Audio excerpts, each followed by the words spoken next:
कोई हमारे साथ छल करता है, कोई हमें पीड़ा देता है, तो तन दुख से और मन प्रतिशोध से भर जाता है। फिर हम प्रतिकार चाहते हैं, अपने मन की अग्नि को शांत करने के लिए प्रतिशोध चाहते हैं। और यही हम सबसे बड़ी भूल कर बैठते हैं। तो क्या किया जाए? इसका केवल एक ही उपाय है और वो है क्षमा। यदि प्रतिकार चाहिए तो प्रतिशोध भुला दीजिए और न्याय की ओर अपने पग बढ़ाइए, क्योंकि यही वास्तविक प्रतिकार है। हम अपनी सोच और संसार की मान्यता के अनुसार अपने विचार बनाते हैं। जैसे सत्य कहना धर्म है, असत्य कहना पाप, सहनशीलता धर्म है और क्रोध करना अधर्म, उपकार करना, जीवों पर दया करना धर्म है और निष्ठुर होना अधर्म। परंतु क्या यही सत्य है? क्या कभी कभी परिस्थितियां इन आवेशों को उल्टा नहीं कर देती? करती है। यदि इस संसार में कुछ धर्म है, कुछ पुण्य है, कुछ महान है, तो परिस्थिति के अनुसार चलना। जटायु स्मरण है आप सबको, वो जिन्होंने रावण पर क्रोध किया था, उस पर आक्रमण किया था। उस समय जटायु का क्रोध पाप नहीं था, धर्म था। इसीलिए अंत में उन्हें भगवान राम की गोद मिली। और कुछ ऐसे भी होते हैं जो धर्म को सहनशीलता समझकर हर अन्याय को सहते हैं और अंत में वो बाणों की शैया पाते हैं। यदि कोई पशु या व्यक्ति अकारण आक्रमण करके किसी निर्दोष के प्राण लेने की चेष्टा करे, तो उसके रक्षा हेतु उसका वध कर देना पाप नहीं, समय की मांग है। क्योंकि आक्रमण भी आत्मरक्षण ही है।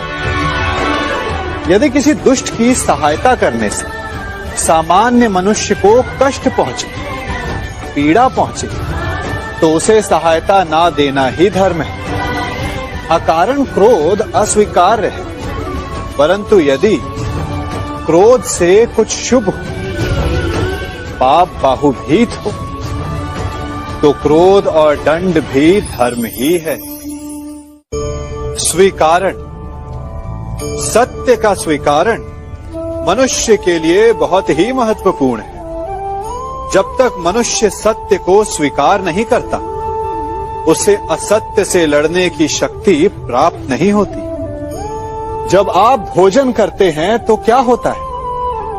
आपका पेट स्वीकारता है कि वो भर चुका है और आप भोजन करना बंद कर देते हैं। जब आपको निद्रा आती है तो क्या होता है?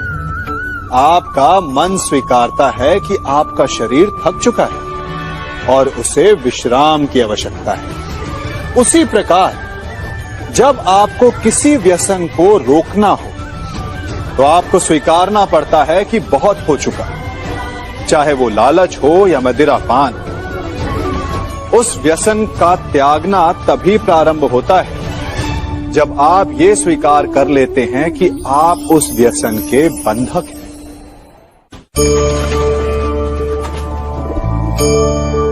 इन पक्षियों को देख रहे हैं आप? इनका उड़ना वायु में इतना संतुलन मुक्त कर देता है ना? इन्हें उड़ते देख आपके मन में भी इच्छा होती होगी कि इन्हीं की भांति आप भी स्वतंत्रता से उड़ पाएं। ईर्ष्या होती है ना, जब आप इन्हें खुले आकाश में ऐसे विचरण करते देखते हैं। पर कभी सोचा है, इस उड़ान को, इस स्वतंत्रता को पाने के लिए कितना परिश्रम, कितना अभ्यास किया होगा इन्होंने? आकाश में उड़ने से पूर्व धरती पर कितना गहन परिश्रम किया होगा इन्होंने। इनके माता पिता ने पहली बार जब इन्हें पंख फड़फड़ाने को उकसाया होगा, तो कितनी बार घिरे होंगे। पहली बार वायु में उड़ते समय कितना भय लगा होगा इन्हें। अपनी पहली उड़ान के पश्चात धरती पर उतरते समय गिरकर कितनी चोट खाई होगी। इस उड़ान का, इस स्वतंत्रता का ये मूल है। यदि आप ये दे सकते हैं तो अवश्य आप भी इस स्वतंत्रता को पा सकते हैं।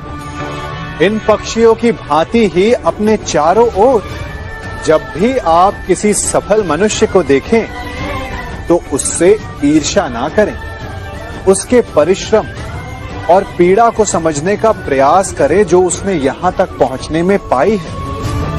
प्रेरणा लें, प्रयास करें और स्वयं भी सफल हो जाएं।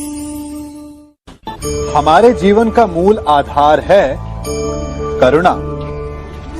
करुणा क्या है? करुणा दया नहीं, करुणा वो भाव है जिससे हम दूसरे की समस्या को समझते हैं।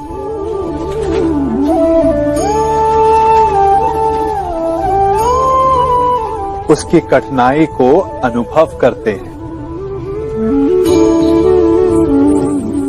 इस संसार में सारे संघर्षों का मूल है एक दूसरे की परिस्थिति को ना समझना, और इस समस्या का हल है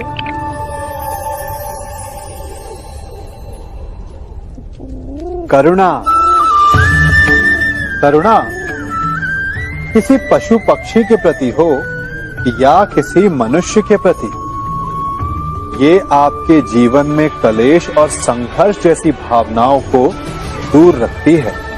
और जिस दिन आप दूसरे को करुणा के दृष्टिकोण से देखेंगे, आपको उसकी समस्या समझ आएगी और उसे आपकी, और उस दिन हर संघर्ष का अंत हो जाएगा।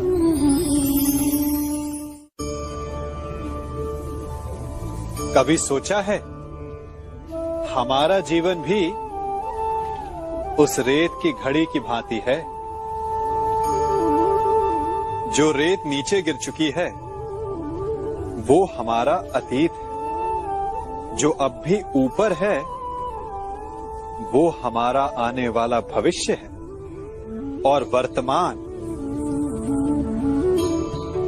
ये संकुचित स्थल है जहां से धीरे धीरे करके रेत गिर रही है।